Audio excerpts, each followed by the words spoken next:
didn't even tell us that he had met with the whistleblower prior to the whistleblower filing the complaint. Adam Schiff didn't tell us the way he treated Ambassador Sondland last week in this, Ambassador Volker in this interview last week. That treatment is the reason why the administration, the State Department said we're not going to subject Ambassador Sondland to the same treatment. And look, we were actually looking forward to hearing from Ambassador Sondland. We thought he was going to reinforce exactly what Ambassador Volker told us last week.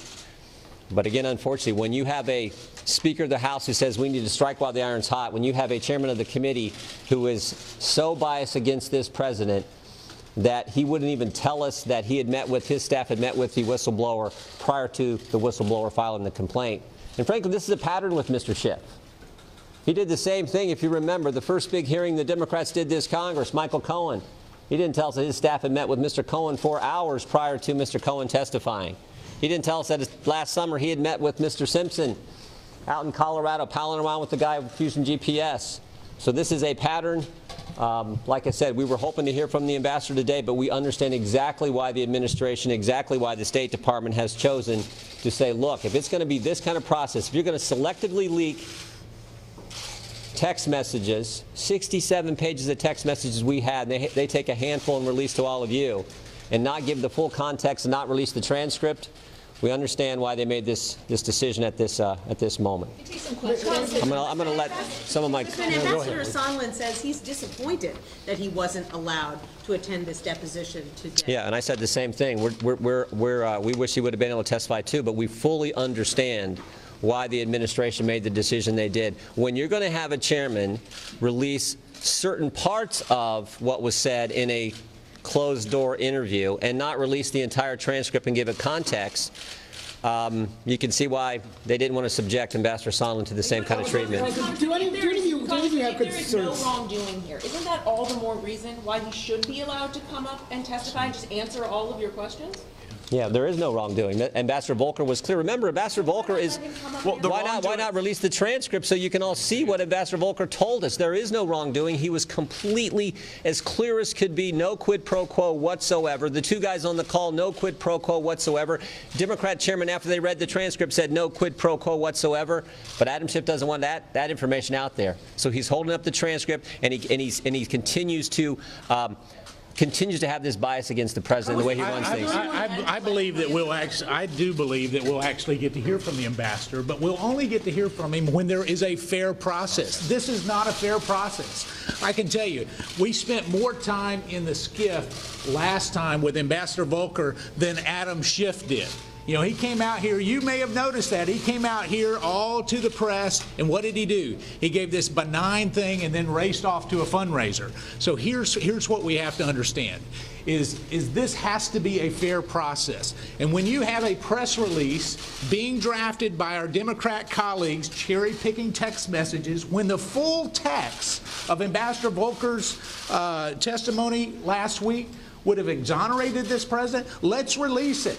I'm all for bringing the ambassador in, but let's only do so after we release the full. Do you have any concerns about what we're talking about here? The president asking foreign government, one Ukraine, to investigate Joe Biden, and also the president saying last week that China should investigate Joe Biden. Do any of you have concerns about that? The president's doing his job. President, when you're talking about the hard-earned tax dollars of the American people going to a foreign government, the president's going to make sure that there is no corruption there. He's doing his job, his duty as the commander-in-chief, his duty as the president of the United States. So I don't have a concern about that.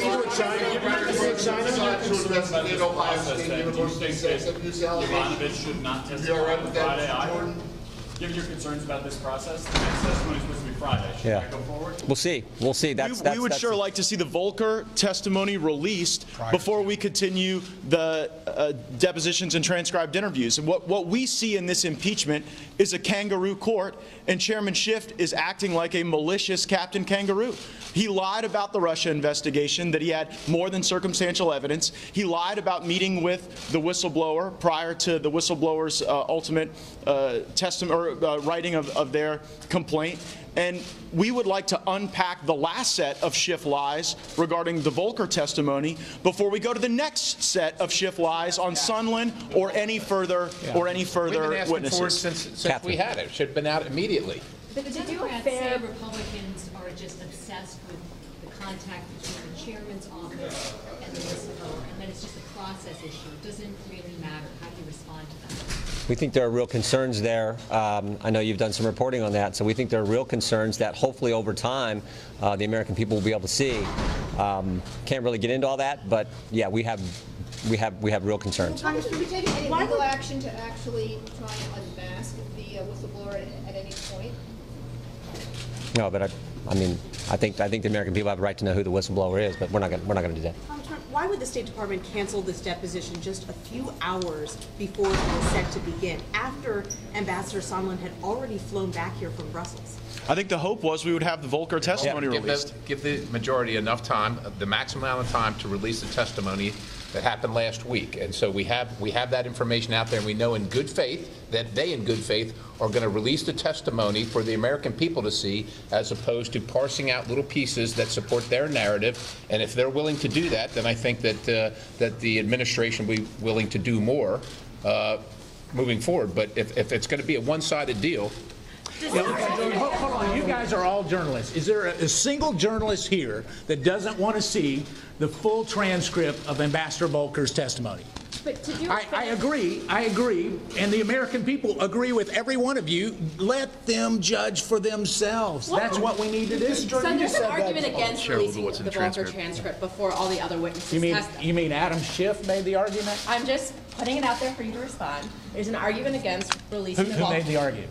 I haven't heard that argument, and so at this particular... There's an argument against transparency? There's an argument. No, hold on a second. There's an argument in favor of cherry-picking selective releases of texts. There's an argument in favor of only telling the American public what is best in the interests of wanting to take down a sitting president.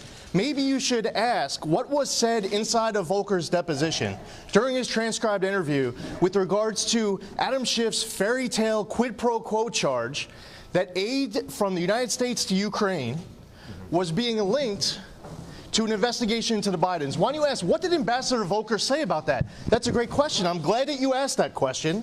And I'll tell you the reason why that question was so important for you to ask is for many things, because he was in this room for several hours.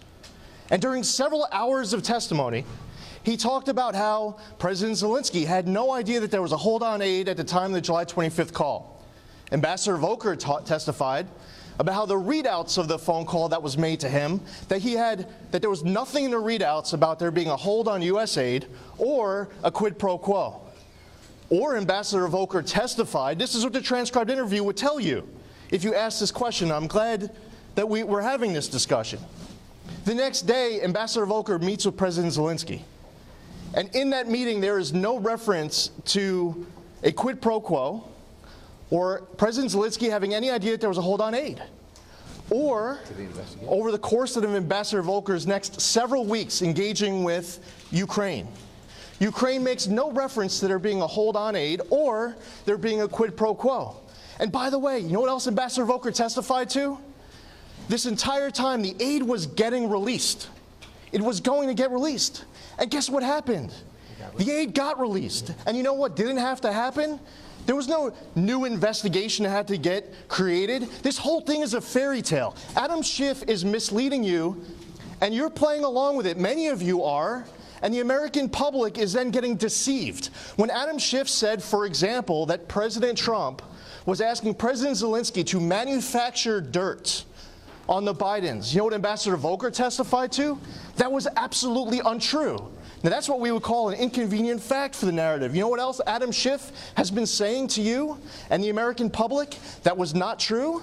That he had no contact with the whistleblower. He'd like to, but he didn't have any contact. He lied.